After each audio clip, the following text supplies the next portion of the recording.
Eu quero dizer a todos vocês, não é, que nesse contexto que nós estamos vivendo, nós já temos respostas russas acontecendo exatamente nesse momento, 16h54 em São Paulo, quando nós recebemos a informação de que 7 bombardeiros estratégicos Tu-95 decolaram de bases russas para promover ataques de represália no território ucraniano.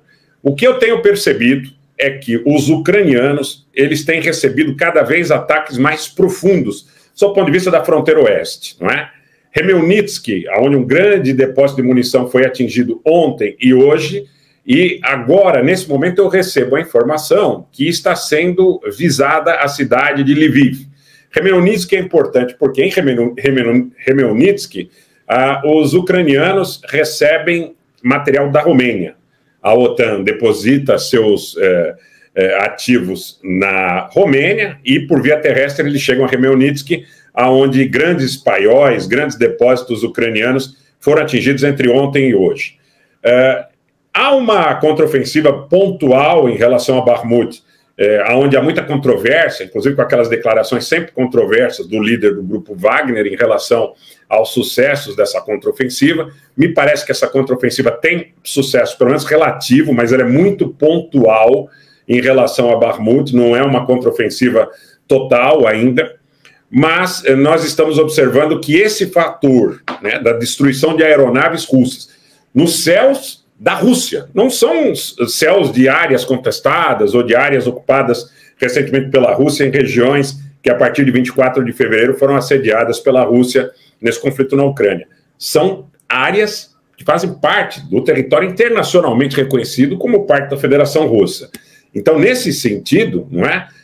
Eu quero dizer para vocês que as coisas realmente tomam uma outra dimensão. Eu tenho feito essa narrativa muito compartimentada, muito responsável, não é? Eu tenho feito essa narrativa de forma muito responsável para que vocês entendam que é um cenário bastante dinâmico, mas em função dos progressos que estão sendo feitos em relação à ousadia dos ataques que se propõem, a gente não pode imaginar um desfecho nesse momento positivo. A gente não pode imaginar um desfecho positivo para uma situação que assusta da maneira em que ela vem sendo construída. São aeronaves russas modernas, abatidas sobre os céus de Briansk, da região fronteiriça de Briansk. Então, muita gente falou, há uma grande contestação em relação a onde estariam dispostas essas defesas aéreas. Em que região fronteiriça ali elas estariam dispostas. A gente sabe que é uma movimentação de tropas ucranianas também na direção da própria fronteira da Federação Russa.